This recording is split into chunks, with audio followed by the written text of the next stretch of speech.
కుంభమేళ తర్వాత అత్యంత ప్రాచీన ఉత్సవం ఇస్కాన్ జగన్నాథ రథయాత్ర నగరంలో ఘనంగా ప్రారంభమైంది. జగన్నాథ రథయాత్రకు గవర్నర్ అబ్దుల్ నజీర్ ముఖ్య అతిథిగా విచ్చేశారు. కొబ్బరికాయ కొట్టి హారతి ఇచ్చి రథోత్సవాన్ని గవర్నర్ ప్రారంభించారు. దేశం నలుమూలలో ఉన్న కళాకారులందరూ రథయాత్రలో పాల్గొని విభిన్న నృత్యాలను రథయాత్రలో ప్రదర్శించారు.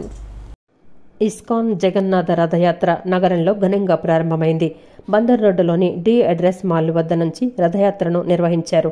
రథయాత్రకు గవర్నర్ అబ్దుల్ నజీర్ ముఖ్య అతిథిగా విచ్చేశారు. కొబ్బరికాయ కొట్టి హారతిచ్చి రథోత్సవాన్ని గవర్నర్ ప్రారంభించారు.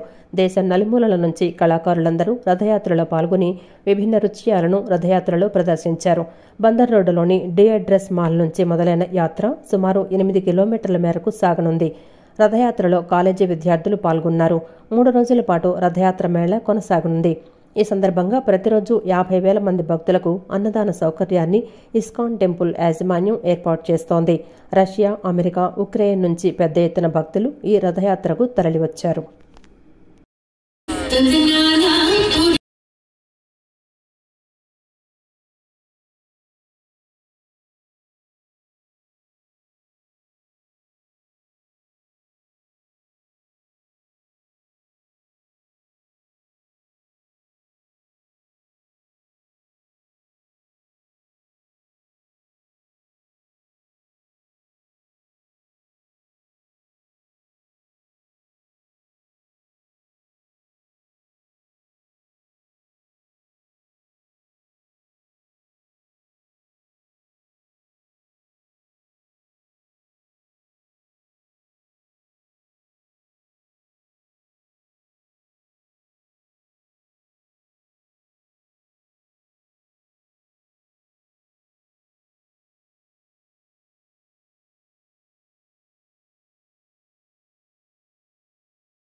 రాష్ట్రంలో అన్ని వర్గాల వారికి సమన్యాయమే ముఖ్యమంత్రి వైఎస్ జగన్మోహన్ రెడ్డి లక్ష్యమని ఎమ్మెల్యే మల్లాద్ విష్ణు అన్నారు.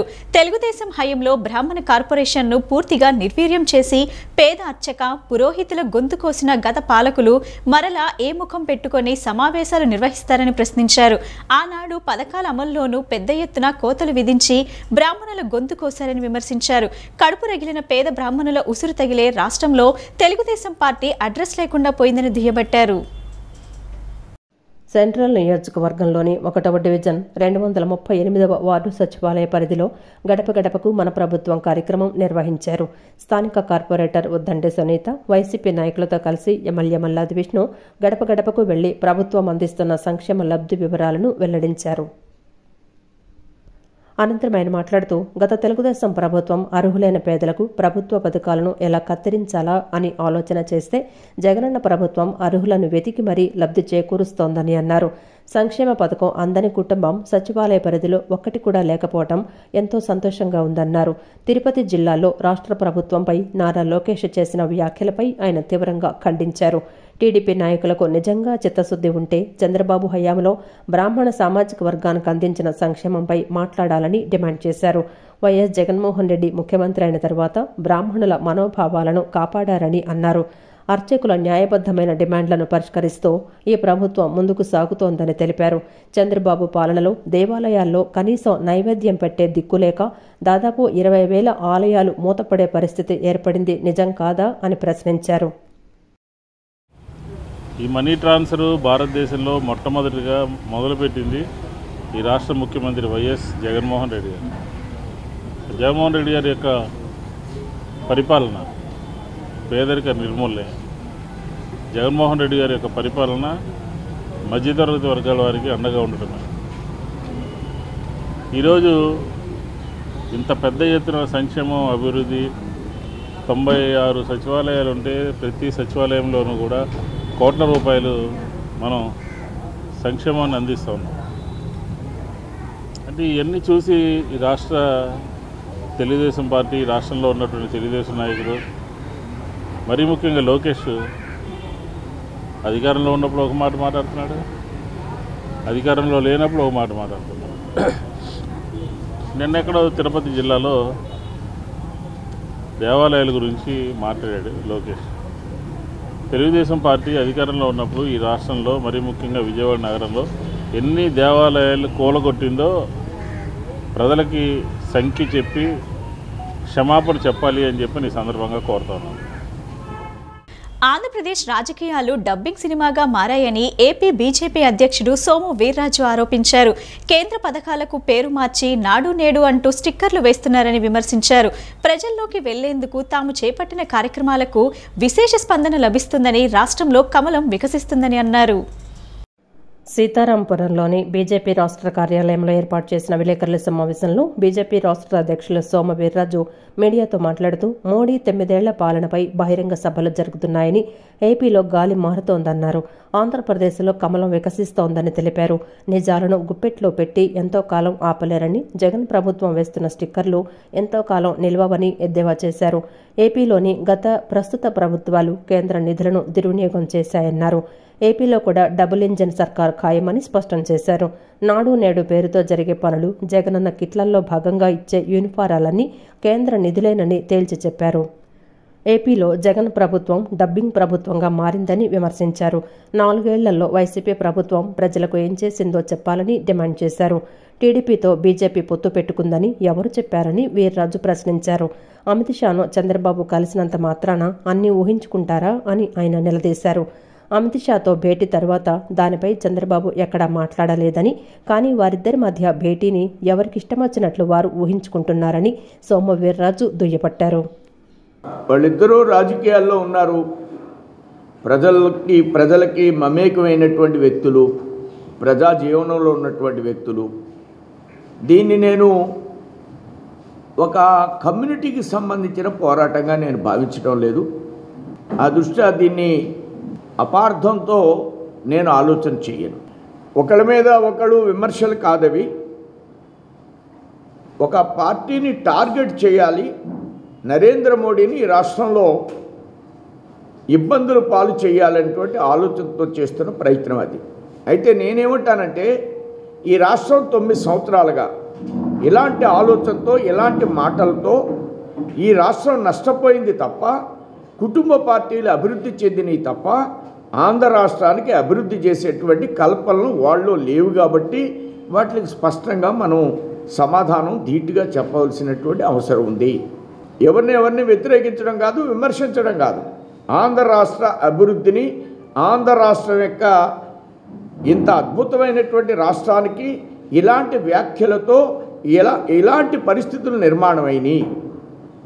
వాళ్ళ వ్యాఖ్యల మూలంగానే ఈరోజు ఇలాంటి ప్రభుత్వం ఈ రాష్ట్రంలో ఏర్పడింది. వారాహి దెబ్బకు ప్రభుత్వ సలహాదారు సజ్జల రామకృష్ణారెడ్డి మతిభ్రమించి మాట్లాడుతున్నారని జనసేన రాష్ట్ర అధికార ప్రతినిధి పోతిన మహేష్ విమర్శించారు. కొబ్బరికి తెల్ల తెగులు ఎలా సోకుతుందో ఏపీకి వైసీపీ తెగులు సోకిందన్న పవన్ కళ్యాణ్ వ్యాఖ్యలు వాస్తవమని అన్నారు. త్వరలోనే సజ్జల రౌడీల సంక్షేమ పథకమని పేరు పెట్టినా ఎవరూ ఆశ్చర్యపోనక్కర్లేదన్నారు. రాష్ట్రంలో జనసేన అధినేత పవన్ కళ్యాణ్ చేస్తున్న వారాహి యాత్ర విజయవంతం కావడంతో తాడేపల్లి పెద్దల మైండ్ బ్లాంక్ అయిందని జనసేన రాష్ట్ర అధికార ప్రతినిధి పోతిన వెంకట మహేష్ అన్నారు. ఈ సందర్భంగా ఆయన మీడియాతో మాట్లాడుతూ వారాహి దెబ్బకు ప్రభుత్వ సలహాదారు సజ్జల రామకృష్ణారెడ్డి మతి భ్రమించి మాట్లాడుతున్నారని వ్యాఖ్యలు చేశారు. పవన్ కళ్యాణ్ వాస్తవాలు చెప్పారు కాబట్టి ఆయనపై నిందలు వేస్తున్నారన్నారు. మీకు దమ్ముంటే మా అధినేత అడిగిన వాటికి సమాధానం చెప్పాలని సవాల్ చేశారు.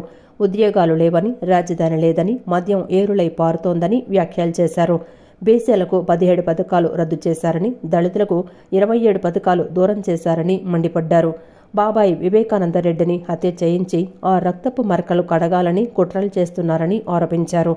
గంజాయి రవాణాకు ఏపీ కేర్ ఆఫ్ అడ్రస్ అంటే ఎందుకు మాట్లాడలేదని ప్రశ్నించారు. పవన్ కళ్యాణ్ గారు చేస్తున్నటువంటి వారాహి యాత్ర విజయవంతం అవడంతో తాడేపల్లి పెద్దలందరికీ కూడా మైండ్ బ్లాంక్ అయింది. అందుకనే సకల శాఖల మంత్రి సజ్జల రామకృష్ణారెడ్డి గారు వారాహి యాత్ర మీద ఇష్టానుసారం కామెంట్ చేస్తారు. ఆయనకి ఇంకా ఎండాకాలం ప్రభావం ఆయన మీద ఇంకా పోలేనట్లు అనిపిస్తుంది నాకైతే. రాష్ట్రంలో తొలకర మొదలైంది, కానీ ఆయన మీద పవన్ కళ్యాణ్ గారి వారాహి యాత్ర విజయవంతం అవడంతో ఆయన మీద ఇంకా ఎండాకాలం ప్రభావం తగ్గల. అదేవిధంగా సరైన సమయానికి ఆయన రోజు వాడేటువంటి మందులు వాడకపోతే అలా ఇష్టానుసారం వారాహి యాత్రలో చేసినటువంటి అనేక ప్రభుత్వ వైఫల్యాల మీద, ప్రభుత్వం చేస్తున్నటువంటి దుర్మార్గాల మీద, అవినీతి మీద, అక్రమాల మీద ప్రశ్నిస్తే ఒక్కదానికైనా ఇంతవరకు జగన్మోహన్ రెడ్డి గారు కానీ, సజ్జల గారు కానీ, ఆ పార్టీలో ఉండేటువంటి మంత్రులు కానీ, ఎమ్మెల్యేలు కానీ సమాధానం చెప్పారా? మీకు దమ్ముంటే పవన్ కళ్యాణ్ గారు వారాహి యాత్రలో ఈ ప్రభుత్వం వైఫల్యాల మీద మాట్లాడరు. దాని మీద దమ్ముంటే మీరు మాట్లాడండి, దాని మీద మీరు దమ్ముంటే మాట్లాడాలి. ఇదే మా సవాలని కూడా తెలియజేస్తాం. ఈ రాష్ట్రంలో మద్యపాన నియంత్రణ చేస్తామని చెప్పి 3 ఏళ్లలో మద్యం ద్వారా 23,000 కోట్ల రూపాయల ఆదాయం దోచుకున్నది మీరు కదా? నిరుద్యోగ యువతకి ఉద్యోగాలు లేకుండా చేసింది మీరు కదా? ఈ రాష్ట్రానికి రాజధాని లేకుండా చేసింది మీరు కదా? రాష్ట్రంలో బీసీ సబ్ ప్లాన్ ని అటకెక్కించి బీసీలకి సుమారు 17 పథకాలని రద్దు చేసింది మీరు కదా? రాష్ట్రంలో వైఎస్ఆర్ కాంగ్రెస్ పార్టీ అధికారంలోకి వచ్చిన తరువాత ముఖ్యమంత్రి జగన్మోహన్ రెడ్డి అభివృద్ధి, సంక్షేమం ధ్యేయంగా పాలన అందిస్తున్నారని వైసీపీ తూర్పు నియోజకవర్గ ఇన్ఛార్జ్ దేవినేని అవినాష్ అన్నారు. వైసీపీ ప్రభుత్వం అమలు చేస్తున్న సంక్షేమ పథకాలు పేద ప్రజల గుండెల్లో శాశ్వతంగా నిలిచిపోతాయని తెలిపారు. రోజు రోజుకు ప్రజల్లో ముఖ్యమంత్రికి పెరుగుతున్న ఆదరణ చూసి ఓర్వలేక ప్రతిపక్ష టీడీపీ నేతలు అసత్యాలు ప్రచారం చేస్తూ నీచ రాజకీయాలు చేస్తున్నారని విమర్శించారు. తూర్పు నియోజకవర్గ పరిధిలోని 12వ డివిజన్ పండరీపురంలో గడప గడపకు మన ప్రభుత్వం కార్యక్రమం నిర్వహించారు. డిప్యూటీ మేయర్ బెల్లందుర్గ, స్థానిక వైఎస్ఆర్సీపీ ఇన్ఛార్జి మాగంటి నవీన్, డివిజన్ అధ్యక్షులు రిజ్వాన్, వైఎస్ఆర్సీపీ నాయకులతో కలిసి వైసీపీ తూర్పు నియోజకవర్గ ఇన్ఛార్జి దేవినేని అవినాష్ 50వ సచివాలయం పరిధిలోని కరివేపాకుతోట, యలమంచిలి వెంకటప్పయ్య వీధి ప్రాంతాలలో ఇంటింటికి వెళ్లి ప్రభుత్వం అందజేస్తున్న సంక్షేమ పథకాల గురించి, ఈ డివిజన్లో చేపట్టిన అభివృద్ధి పనుల గురించి ప్రజలకు వివరించారు. ఈ సందర్భంగా ఆయన మాట్లాడుతూ రాష్ట్రంలో వైఎస్ఆర్సీపీ అధికారంలోకి వచ్చిన తర్వాత అవినీతి, లంచాలకు తావు లేకుండా పారదర్శకంగా నేరుగా లబ్ధిదారుల ఖాతాలలోనే నగదు జమ చేయటం తమ ప్రభుత్వ చిత్తశుద్ధికి నిదర్శనమని తెలిపారు. తెలుగుదేశం పార్టీకి బలముందని ప్రచారం చేసుకునే 12వ డివిజన్లోని వైసీపీ ప్రభుత్వంలో దాదాపు 6 కోట్ల రూపాయల నిధులతో రోడ్లు, సైడ్ డ్రైనేజీ వ్యవస్థ, ఉర్దూ స్కూల్ అభివృద్ధి చేయటం జరిగిందని తెలిపారు. కరివేపాకు తోట, యలమంచిలి వెంకటప్పయ్య వీధిలో రోడ్లు వేసిన ఘనత వైసీపీ ప్రభుత్వానిదేనని అన్నారు. ఈ ప్రాంతంలో మేము చేసిన అభివృద్ధి కార్యక్రమాలు 2019లో జగన్ గారు అధికారంలోకి వచ్చిన తర్వాతే ముఖ్యంగా కరివేపాకు తోట రోడ్డు కానివ్వండి, యలమంచిలి వెంకటప్పయ్య గారి రోడ్డు వీధిలో కానివ్వండి రోడ్లు వేసింది వైఎస్ఆర్సీపీ ప్రభుత్వం, జగన్మోహన్ రెడ్డి గారు ఒక గవర్నమెంట్.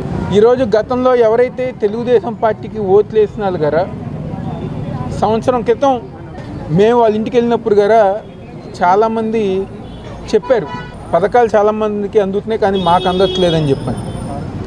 ఈరోజు మళ్ళీ అదే సంవత్సరం తర్వాత మళ్ళీ మేము వాళ్ళ ఇంటికి వెళ్తుంటే మళ్ళీ వాళ్ళే బయటికి వచ్చి మాకు ఆహ్వానం పలికి లోపలికి.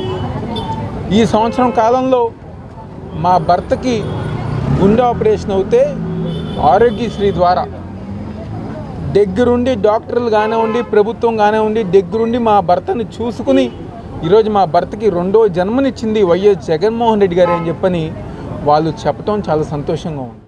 తమ ప్రభుత్వం అధికారంలోకి వస్తే విద్యుత్ ఛార్జీల భారాన్ని వేయము, 200 యూనిట్ల లోపు వాడుకున్న వినియోగదారులకు ఉచితంగా ఇస్తామన్న జగన్ అధికారంలోకి వచ్చాక మరింత భారాన్ని మోపారని సిపిఐ నగర కార్యదర్శి కోటేశ్వరరావు ఆరోపించారు. కేంద్రం ఇచ్చే అప్పు కోసం షరతులకు తలొగ్గే 1000 కోట్ల భారాన్ని ప్రజల నెత్తిన వేశారని మండిపడ్డారు. ఆదాని, షిరిడి సాయి కంపెనీల కోసం స్మార్ట్ మీటర్లు ఏర్పాటు చేయాలని నిర్ణయించడం గర్హనీయమన్నారు. ట్రూ-అప్ ఛార్జీల రద్దు, స్మార్ట్ మీటర్లను పెట్టవద్దని కోరుతూ సిపిఐ నగర సమితి ఆధ్వర్యంలో గాంధీనగర్ ఓర్వశీ సెంటర్లో ధర్నా నిర్వహించారు. ఈ సందర్భంగా సిపిఐ నగర కార్యదర్శి జి కోటేశ్వరరావు మాట్లాడుతూ జగన్మోహన్ రెడ్డి ప్రభుత్వంలో 4 సంవత్సరాల కాలంలో కరెంటు ఛార్జీలు 7 దఫాలుగా పెంచి 50,000 కోట్ల భారాన్ని ప్రజలపై వేశారన్నారు. 6 రకాల పద్ధతుల్లో వినియోగదారులపై పన్నులు, ట్రూ-అప్ ఛార్జీల భారాన్ని వేశారన్నారు.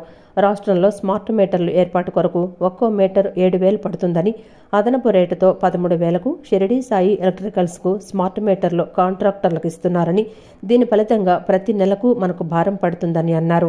10 సంవత్సరాల పాటు వసూళ్లు చేయడానికి పూనుకుంటారని, ప్రజలు వీటిని తిప్పికొట్టాలని పిలుపునిచ్చారు. జగన్ ప్రభుత్వం విద్యుత్ భారాలు తగ్గించకపోతే మరో విద్యుత్ ఉద్యమం తప్పదని హెచ్చరించారు. కేంద్ర ప్రభుత్వం విధించేటటువంటి షరతులకి తలకి, కేంద్ర ప్రభుత్వం ఇచ్చేటటువంటి అప్పుకి తీసుకునే దానికోసం తలవకి వారు పెట్టేటటువంటి విషమ షరతుల్ని ఈ రాష్ట్రంలో అంగీకరించే దానికోసం ఈ రోజున పన్నుల ఛార్జీలు పెంచుతూ ఉన్నారు, విద్యుత్ ఛార్జీలు పెంచుతూ ఉన్నారు. ఈ విద్యుత్ సంస్కరణ అనేటటువంటిది ప్రజలకు ఉపయోగకరంగా ఉండాలి కానీ ప్రజల పైన భారాలు పడేటటువంటి పద్ధతిలో ఉండకూడదని చెప్పి సిపిఐగా విజ్ఞప్తి చేస్తూ ఉన్నాం. 4 సంవత్సరాల కాలంలో ఇప్పటికీ 7 సార్లు పెంచారు. వేల కోట్ల రూపాయలు ప్రజలపైన భారాలు మోపారు. ఈ భారాలు కరెంటు పన్నులే కాదు, మనం చూసినట్లయితే నిత్యావసర వస్తువుల ధరలు ఆకాశాన్ని అంటినాయి. అలాగే ఈ రాష్ట్రంలో చెత్త మీద పన్ను, మున్సిపల్ పన్నులు, నీటి ఛార్జీలు ఇలాగ రకరకాలైనటువంటి పన్నులు పెంచినటువంటి తరుణంలో రాష్ట్ర ప్రభుత్వం, కేంద్ర ప్రభుత్వం నేను తగనన్నట్టుగా కేంద్ర ప్రభుత్వం కూడా డీజిల్, పెట్రోల్, గ్యాస్ ధరలు పెంచి కేంద్ర ప్రభుత్వం కూడా ప్రజలపైన భారాలు మోపైంది. అందుకనే ఈ రోజున సిపిఐగా ప్రజలకు విజ్ఞప్తి చేస్తూ ఉన్నాం. రాబోయేటటువంటి కాలంలో మరో విద్యుత్ ఉద్యమం ఈ రాష్ట్రంలో కొనసాగించాలి. 2000 సంవత్సరంలో ఈ రాష్ట్రంలో విద్యుత్ సంస్కరణలు తీసుకొచ్చినప్పుడు వ్యతిరేకించి సాగినటువంటి ఉద్యమంలో ప్రజలు ఏ రకంగా భాగస్వాములయ్యారో అదే పద్ధతిలో ప్రజలందరూ కూడా రాజ్యాంగ హక్కులను అమలు చేయమని అడిగిన ప్రజాస్వామిక వాదులపై కేంద్ర, రాష్ట్ర ప్రభుత్వాలు ఉపచట్టాన్ని ప్రయోగించి కేసులు పెట్టడం దుర్మార్గమని ఉప రద్దు కమిటీ రాష్ట్ర కన్వీనర్ చిలక చంద్రశేఖర్ మండిపడ్డారు. ఉపచట్టం కింద అరెస్ట్ చేసిన ప్రజాస్వామ్యవాదులను తక్షణమే విడుదల చేయాలని డిమాండ్ చేశారు. తక్షణమే ఉపచట్టాలను ఉపసంహరించుకోవాలని, లేదంటే తమ ఆందోళన ఉధృతం చేస్తామని హెచ్చరించారు. రాజ్యాంగం కల్పించిన హక్కులను అమలు చేయమని అడిగిన ప్రజాస్వామిక వాదులపై కేంద్ర, రాష్ట్ర ప్రభుత్వాలు ఉపా చట్టాన్ని ప్రయోగించి కేసులు పెట్టి సంవత్సరాల తరబడి జైళ్లలో నిర్బంధిస్తోందని ఉపా రద్దు పోరాట కమిటీ రాష్ట్ర ప్రధాన కార్యదర్శి చిలక చంద్రశేఖర్ ఆవేదన వ్యక్తం చేశారు. చట్ట వ్యతిరేక కార్యకలాపాల నిరోధక చట్టం ఉపా చట్టాన్ని రద్దు చేయాలని డిమాండ్ చేస్తూ విజయవాడలో పౌర హక్కుల సంఘం ఆధ్వర్యంలో రౌండ్ టేబుల్ సమావేశం నిర్వహించారు. ప్రధాని హత్యకు కుట్ర పన్నారు అనే తప్పుడు ఆరోపణలతో భీమా, కోరేగావ్ కుట్ర కేసులో 16 మంది ప్రజాస్వామ్యవాదులను అరెస్టు చేసి 5 సంవత్సరాలుగా బెయిల్ నిరాకరిస్తూ జైల్లో నిర్బంధించారని అన్నారు. ఇటీవల కాలంలో జస్టిస్ సురేష్ అనే ఆయన చనిపోయి కూడా చాలా కాలం అవుతుంది. ఆయన మీద కూడా ఊపా కేసును నమోదు చేశారు. అట్లనే చనిపోయిన వాళ్ళ మీద ఊపా కేసు నమోదు చేయటం, ప్రొఫెసర్లుగా, ప్రజాస్వామికవాదులుగా ఎవరైతే ప్రభుత్వ చర్యల్ని ఎండగడుతూ వచ్చారో, నిరసన తెలియజేస్తూ వచ్చారో అటువంటి వాళ్ళ మీద కూడా ఊపా కేసులు నమోదు చేస్తూ ఉన్నారు. ప్రొఫెసర్ హరగోపాల్, ప్రొఫెసర్ పద్మజాష, ప్రొఫెసర్ లక్ష్మణ్, అట్లే ప్రొఫెసర్ గుంటి రవి, అదేవిధంగా హైకోర్టు న్యాయవాదులు, ప్రజా సంఘాల నాయకులైనటువంటి సంధ్య, ఇట్లాంటి వాళ్ళందరి మీద కూడా కేసులు నమోదు చేయటం అనంటే ప్రజాస్వామిక దేశంలో ప్రజల తరపున మాట్లాడే వాళ్ళ గొంతు నులిమివేయటమే. ఊపా చట్టం అనేది ఎంత నిరకోసంగా ఉంది, ఇది రాజ్యాంగ వ్యతిరేకం, ప్రజాస్వామ్యానికి వ్యతిరేకంగా ఉంది. ఈ కేసులో ఎలాంటి షార్ట్ షీట్ లేకపోయినా, ఎలాంటి నేరాపణ రుజువు కాకపోయినా ఏళ్ల తరబడి వాళ్ళు జైల్లో మగ్గుతూ ఉన్నారు బెయిల్ రాకుండా. ఇదొక నిరంకుశమైన చట్టం. ఈ చట్టాన్ని రద్దు చేయాల్సిన అవసరం ఈ సందర్భంగా మరోసారి బయటపడింది. ఇవాళ 2 తెలుగు రాష్ట్రాల్లో ఉపా చట్టాన్ని దుర్వినియోగం చేస్తూ ఉన్నారు. ప్రభుత్వాలు తమకు వ్యతిరేకమైన వారిని చట్టంకి నిరీక్షించడానికి ప్రయత్నం చేస్తూ ఉన్నాయి. ఈ ప్రయత్నాన్ని వ్యతిరేకిస్తూ ఉన్నాం. కేవలం ఏదో 5గురు 6 కేసులను తప్పించడం కాకుండా మొత్తం ఈ కేసులను రద్దు చేయాలని సందర్భంగా ఉపా కమిటీ తరఫున మేము జగనన్న సురక్ష కార్యక్రమం ప్రజల రక్షణ కోసం కాదని జగన్ రక్షణ కోసమే అని టీడీపీ నేత సాదరబోయిన ఏడుకొండలు విమర్శించారు. రాష్ట్రంలో దోపిడీలు, అత్యాచారాలు, హత్యలు జరుగుతున్నాయని, ఇంకా సురక్ష ఎక్కడని ప్రశ్నించారు. రాష్ట్ర ప్రజలు జగన్ మాటలు మరోసారి మోసపోయేందుకు సిద్ధంగా లేరని ఆయన వ్యాఖ్యానించారు. వన్ టౌన్లోని బుద్ధా వెంకన్న కార్యాలయంలో ఏర్పాటు చేసిన విలేకరుల సమావేశంలో టీడీపీ నేత సాదర్బోయిన ఏడుకొండలు మాట్లాడుతూ గడప గడపకు కార్యక్రమంలో వచ్చిన వ్యతిరేకత నుండి బయటపడేందుకు జగనన్న సురక్ష కార్యక్రమాన్ని తీసుకురావడం జరిగిందని విమర్శించారు. ప్రజలను మోసం చేయడానికి తప్ప వేరే ఏ ఉద్దేశం లేదని వ్యాఖ్యానించారు. రాష్ట్రంలో దోపిడీలు, అత్యాచారాలు, హత్యలు జరుగుతున్నాయని, ఇటీవలే అమర్నాథ్ అనే బాలుని క్రూరంగా చంపిన ఘటనలు రాష్ట్రంలో ఉన్నాయని అన్నారు. జగనన్న సురక్ష ప్రజల కోసం కాదని, జగన్ రక్షణ కోసమని అన్నారు. కలెక్టర్లు కూడా నాయకులను పొగడటం బాధాకరమని అన్నారు. సురక్షా కార్యక్రమం వల్ల ప్రజలకు వచ్చే ప్రయోజనం లేదని ఎద్దేవా చేశారు. రాష్ట్రంలో సరైన రోడ్లు, మౌలిక సదుపాయాలు లేవని, గత టీడీపీ హయాంలో కట్టి ఇచ్చిన టిట్కో ఇళ్లు కూడా ఇవ్వలేకపోతున్నారని అన్నారు. రాష్ట్ర ప్రజలు జగన్ మాటలు విని మరోసారి మోసపోయేందుకు సిద్ధంగా లేరని ఆయన వ్యాఖ్యానించారు. ప్రజల్ని మోసం చేయడానికి తప్ప, ప్రజల్ని మరింకోసారి వంచన చేయడానికి తప్ప, ఇంకో రకంగా ఇది ఏ రకంగానూ ప్రజల యొక్క రక్షణకి పనికొచ్చేటువంటి సబ్జెక్టు కాదు అని చెప్పేసి అనేది మాత్రం స్పష్టంగా చెప్పదలుచుకున్నాం. ఎందుకంటే వాళ్ళ రాష్ట్రంలో చూస్తున్నాం, ఎక్కడ చూసినా దోపిడీలు, దొంగతనాలు, అరాచకాలు, హత్యలు, మానభంగాలు, చంపేయటాలు, ఇవన్నీ కూడా. నిన్న కాక మొన్న 15 ఏళ్ల పిల్లోడిని తన అక్కని ఏదో అన్నాడని చెప్పేసానంటే వాళ్ళని మందలించినందుకు గాను ఆ పిల్లోడిని సజీవ దహనం చేసినటువంటి పరిస్థితి. నిన్న కాక మొన్న ఎమ్మిగనూరు జిల్లాలో 12 సంవత్సరాల సగర బాలికని మరి ఒక కామాంధుడు ఆ పిల్ల మీద అత్యాచారం చేయడం చేసినది జరిగింది. అట్లానే వాళ్ళ మహిళల మీద అత్యాచారాలు, వాళ్ళ బడుగు బలహీన వర్గాల మీద అత్యాచారాలు, అట్లానే వాళ్ళ అన్ని రకాల అత్యాచారాలు కూడా విపరీతంగా పెరిగిపోయి ప్రజల్లో అభద్రతా భావం చోటు చేసుకొని ఇవాళ స్థానికంగా ఉన్నటువంటి ఎమ్మెల్యేలు లేదా మంత్రులు ఇవాళ ప్రజల దగ్గరికి వెళ్తుంటే వాళ్ళు చీకొట్టి తరిమి కొడుతున్నటువంటి పరిస్థితి వాళ్ళ రాష్ట్రంలో ఉంది. నూతన జాతీయ విద్యా విధానం ప్రకారం డిగ్రీ 3 సంవత్సరాలే కాకుండా 4 సంవత్సరాల హానర్ కోర్సును కూడా చేసే అవకాశాన్ని ప్రభుత్వం కల్పించిందని నెల్లూరు ఆదిత్య డిగ్రీ కళాశాల రీజనల్ మేనేజర్ నాగేంద్రబాబు తెలిపారు. ఈ విద్యా సంవత్సరం నుంచి విద్యార్థులు 3 ఏళ్ల డిగ్రీ కోర్సు లేదా 4 ఏళ్ల హానర్స్ కోర్సును ఎంచుకోవచ్చని అన్నారు. పటమటలంకలోని నెల్లూరు ఆదిత్య డిగ్రీ కళాశాలలో డిగ్రీ హానర్స్ కోర్సులపై అవగాహన సదస్సును నిర్వహించారు. కళాశాల regional manager Nagendrababu, vice principal Syed Naseema, అధ్యాపకులు జ్యోతి ప్రజ్వలన చేసి ప్రారంభించారు. అనంతరం కోర్సుల గురించి అవగాహన కల్పించారు. ఈ సందర్భంగా నాగేంద్రబాబు మాట్లాడుతూ నూతన జాతీయ విద్యా విధానం ప్రకారం డిగ్రీ 3 సంవత్సరాలే కాకుండా 4 సంవత్సరాల హానర్స్ కోర్సును కూడా చేసే అవకాశాన్ని ప్రభుత్వం కల్పించిందని తెలిపారు. ఈ విద్యా సంవత్సరం నుంచి విద్యార్థులు 3 ఏళ్ల డిగ్రీ కోర్సు లేదా 4 ఏళ్ల హానర్స్ కోర్సును ఎంచుకోవచ్చని తెలిపారు. 4 ఏళ్ల హానర్స్ కోర్సును తీసుకున్న వాళ్లు నేరుగా పీజీ ద్వితీయ సంవత్సరంలో చేరవచ్చని అన్నారు. డిస్కంటిన్యూ అయిన వారు మల్టీ మేజర్స్, మల్టీ మైనర్స్ కోర్సులు ఎంచుకోవచ్చని తెలిపారు. డిగ్రీ మధ్యలోనే మానేస్తే 2 ఏళ్లు పూర్తి చేసిన వారికి డిప్లొమా, 3 ఏళ్లు పూర్తి చేసిన వారికి డిగ్రీ సర్టిఫికెట్, 4 ఏళ్లు పూర్తి చేస్తే ఆనర్స్ సర్టిఫికెట్ ఇస్తారన్నారు. డిగ్రీ 3 సంవత్సరాలే కాకుండా 4 సంవత్సరాల హానర్ అనే అవకాశాన్ని మన సెంట్రల్ గవర్నమెంట్ ప్రొవైడ్ చేసింది. దాన్ని స్టేట్ గవర్నమెంట్ ఇంప్లిమెంటేషన్ జరిగింది. ఈ అకాడమిక్ ఇయర్ నుంచి 23-24 అకాడమిక్ ఇయర్ నుంచి విద్యార్థులు దీన్ని ఎంచుకోవచ్చు. ఈ హానర్స్ 4 ఇయర్స్ తీసుకున్నట్లయితే డైరెక్ట్గా స్టూడెంట్ సెకండ్ ఇయర్ పీజీలో పోస్ట్ గ్రాడ్యుయేషన్లోకి వెళ్ళిపోవచ్చు. ఒకవేళ డిస్కంటిన్యూ స్టూడెంట్స్కి ఇది ఒక గొప్ప వరం. ఎందుకంటే multi majors, multi minors specialisation విద్యా విధానం ద్వారా విద్యార్థి అనేక మేజర్స్ని, మైనర్స్ని ఎంచుకోవచ్చు. 1వ సంవత్సరం కంప్లీట్ చేసుకున్న విద్యార్థి డ్రాప్ అయిపోతే డిస్కంటిన్యూటీ తీసుకొని విద్యను డిస్కంటిన్యూ చేసే పరిస్థితి. దానికి ఆల్టర్నేటివ్గా ఏం చేశారంటే సర్టిఫికేట్ ఇవ్వడము, 2 ఇయర్స్ కంప్లీట్ చేసిన విద్యార్థికి డిప్లొమా ఇవ్వడము, 3 ఇయర్స్ కంప్లీట్ చేసిన విద్యార్థులకు డిగ్రీ సర్టిఫికేట్. అనంతరం వైస్ ప్రిన్సిపాల్ సయ్యద్ నసీమా మాట్లాడుతూ గతంలో డిగ్రీ కోర్సులో 3 కాంబినేషన్ కోర్సులుండేవని, ఇప్పుడు ఒక మేజర్, ఒక మైనర్ కోర్సు మాత్రమే పెట్టారన్నారు. 3 మేజర్ కోర్సులు ఎన్నుకోకుండా ఒకే మేజర్ కోర్సు చదివేలా రూపకల్పన చేశారన్నారు. తమ కళాశాలలో BSc computer science, data science, artificial intelligence, BCA, BBA కోర్సులు తమ కళాశాలలో ఉన్నాయన్నారు. అందరూ 4 ఇయర్స్ వరకు ఉండాలనే గ్యారంటీ అయితే ఏం లేదు. If A student drops in first year he will get a certificate, and if he drops in second year he will get a diploma certificate. If he drops in third year he will get a degree certificate. If he drops in if he be in 4 years, then he will get a honors certificate. That is the difference. That's it. నగరంలోని బాలోత్సవ్ భవన్లో DYFI AHA Andhra Pradesh కమిటీల ఆధ్వర్యంలో విలేకరుల సమావేశం నిర్వహించారు. సమావేశంలో DYFI రాష్ట్ర కార్యదర్శి జి రామన్న, జిల్లా కార్యదర్శి నాగేశ్వరరావు, ఏహెచ్ఏ సంఘం ఎన్టీఆర్ జిల్లా ప్రతినిధి శ్రీనివాస్ మాట్లాడుతూ రాష్ట్ర ప్రభుత్వం పశుసంవర్ధక శాఖకు సంబంధించి రైతు భరోసా కేంద్రాలను 5ంటిని ఒక క్లస్టర్గా తీసుకొచ్చేందుకు సర్క్యులర్ జారీ చేసిందన్నారు. ఈ సర్క్యులర్ వల్ల 4655 పోస్టులు ఖాళీ అయ్యాయని 4655 పోస్టులు ఖాళీ అయ్యాయని అన్నారు.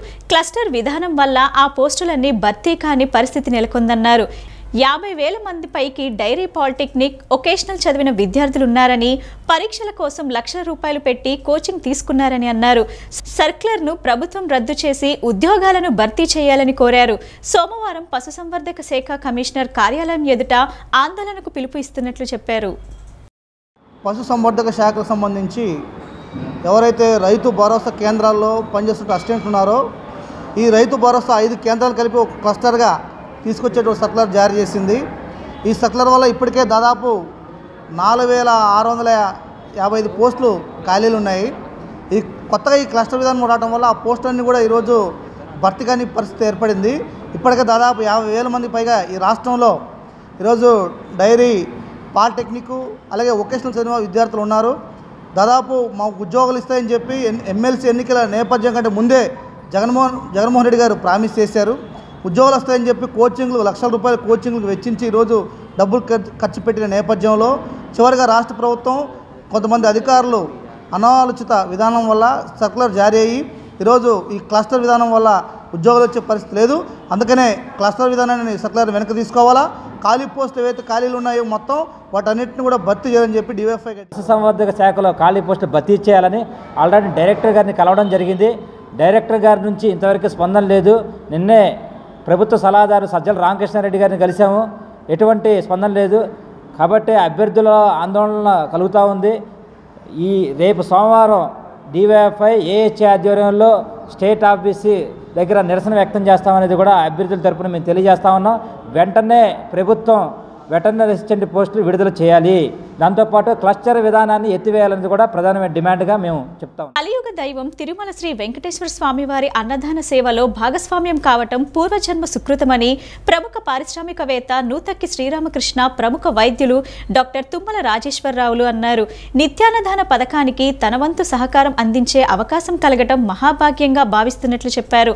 శ్రీవారి సేవకులు మండవ కుటుంబరావు ఆశయాలకు అనుగుణంగా తాము ఈ కార్యక్రమం నిర్వహిస్తున్నామని పేర్కొన్నారు. తిరుమల తిరుపతి దేవస్థానం ఆధ్వర్యంలో తిరుమల శ్రీ వేంగమాంబ సత్రంలో నిర్వహించే నిత్యాన్నదాన పథకానికి తాడేపల్లిలోని గౌతమి రివర్ బ్రిడ్జ్ అపార్ట్మెంట్కు చెందిన ఆదర్శ రైతు మరాడ నాగేంద్రరావు, సత్యశ్రీ దంపతుల సహకారంతో 50,000 రూపాయలతో 10 టన్నుల కూరగాయలను వితరణ చేశారు. తిరుమలకు వెళ్లే కూరగాయల వాహనానికి వేద పండితులు పూజాది కార్యక్రమాలు నిర్వహించిన అనంతరం జెండా ఊపి వాహనాన్ని ప్రారంభించారు. ఈ సందర్భంగా మరాడ నాగేంద్రరావు మాట్లాడుతూ కలియుగ దైవమైన శ్రీ వెంకటేశ్వర స్వామి వారిని దర్శించుకునేందుకు రాష్ట్రం నుండే కాక దేశ విదేశాల నుండి నిత్యం లక్షలాది మంది భక్తులు తరలివస్తారన్నారు. కోరిన ప్రతి భక్తునికి అన్నప్రసాద వితరణ కల్పించడం కేవలం తిరుమల తిరుపతి దేవస్థానంలోనే సాధ్యపడుతుందన్నారు. ఈతి బాధలతో సతమతమయ్యే భక్తులు ఏడుకొండలవాడ అనాథరక్షక గోవింద అని పిలిచిన వెంటనే బాధల నుండి విముక్తి కల్పించే వెంకన్న స్వామి సేవలో తరించే అవకాశం కలగటం పూర్వజన్మ సుకృతంగా ప్రతి ఒక్కరూ భావించాలని కోరారు. ఏడుకొండలవాడి కరుణా కటాక్షాలతో ప్రజలు సుఖశాంతి. నెలకి 10 టన్నులు కూరగాయలు పంపడం జరుగుతుంది. అలాగే 2006 నుంచి 2010 వరకు మేము 10 టన్నుల చొప్పున పంపించి 2011 నుంచి నెలకి 20 టన్నుల చొప్పున పంపించడం జరుగుతుంది. అలాగే అక్కడ జరిగే నిత్యానంద పథకానికి కుటుంబరావు గారికి ఆలోచన రావడం చాలా మహాభాగ్యం.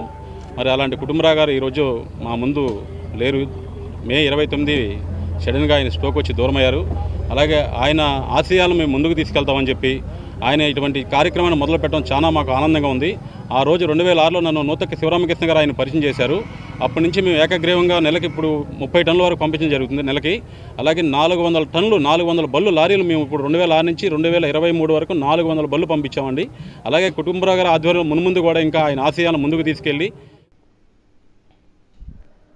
అనంతరం ప్రముఖ పారిశ్రామికవేత్త నూతక్కే శ్రీరామకృష్ణ, ప్రముఖ వైద్యులు డాక్టర్ తుమ్మల రాజేశ్వరరావు మాట్లాడుతూ కలియుగ దైవం తిరుమల శ్రీ వెంకటేశ్వర స్వామి వారి అన్నదాన సేవలో భాగస్వామ్యం పూర్వజన్మ సుకృతమని అన్నారు.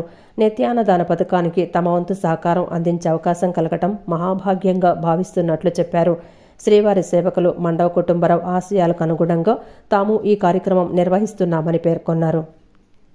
విజయవాడ రైతు బజార్లో కూరగాయల వ్యాపారం చేస్తున్నాను. ఆ టైంలో వారికి ఆలోచన వచ్చింది, నిత్య అన్నదానానికి కూరగాయలు పంపాలని. రైతు బజార్కి వస్తే తక్కువ రేటుకు వస్తాయనే ఉద్దేశంతో నన్ను కన్సల్ట్ చేయటం. నేను అప్పుడు బిఏ అనే ప్రముఖ షాపు మన విజయవాడ హోల్సేల్ మార్కెట్లో ఉంది. ఆ షాపు అప్పుడు మన నాగు వాళ్ళ బావగారి ద్వారా తక్కువ రేటుకి కొనుగోలు చేద్దామని మేము ముగ్గురం అలా ప్రారంభించాం. ఆ రోజు నుంచి ఈ రోజు వరకు సుమారు 400 లారీలు పంపటం. ఎక్కువగా వారిద్దరూ దానిలో పూర్తిగా వారు నిమగ్నమై ఉన్నారు. నేను ప్రస్తుతం ఇప్పుడు కేఎల్ యూనివర్సిటీలో జీఎంగా చేస్తూ నేను కొంచెం దూరంగా హైదరాబాద్లో ఉంటున్నాను. ఈ సందర్భంగా వారిద్దరు పిల్లలు కూడా మంచి జ్ఞానం సంపాదించుకొని ఈ వెంకటేశ్వర స్వామి నిత్యాన్నదాన కార్యక్రమానికి పంపించడం జరిగింది. ఈ కార్యక్రమం అనేది గత 30 సంవత్సరాల నుంచి సుమారుగా 17 సంవత్సరాలు కదా 17 సంవత్సరాల నుంచి నిర్విఘ్నంగా చేస్తూ ఉన్నాడు. కుటుంబరావు గారితో కూడా పరిచయం ఉంది. సో వాళ్ళు ఇలా ఈ రోజున అకాల మరణం చెందటం అనేది చాలా బాధాకరం. సో వారి కుటుంబ సభ్యులందరికీ కూడా సంతాపం తెలియజేస్తున్నాను. కానీ వాడి ఆశయం అనేది చాలా గొప్పది. సో ఆశయానికి మనమందరం కూడా కృషి చేసి ఈ కార్యక్రమాన్ని ఇంకా ముందుకు తీసుకెళ్లి జయప్రదంగా ఈ కార్యక్రమాన్ని నిర్విఘ్నంగా. ఈ కూరగాయల పంపిణీ కార్యక్రమంలో బిదుర్గా ప్రసాద్, మేత్రమెట్ల Srinivasu, Nuthakki Srinivasu, river bridge apartment association సభ్యులు ఉయ్యూరు కోటేశ్వరరావు, రామారావు, రామ్మోహన్ రావు, మండవ శ్రీనివాసు, అడబాల సత్యనారాయణ, ఉమ్మడిశెట్టి వాసు, వెంకటేశ్వరరావు, పలువురు భక్తులు పాల్గొన్నారు.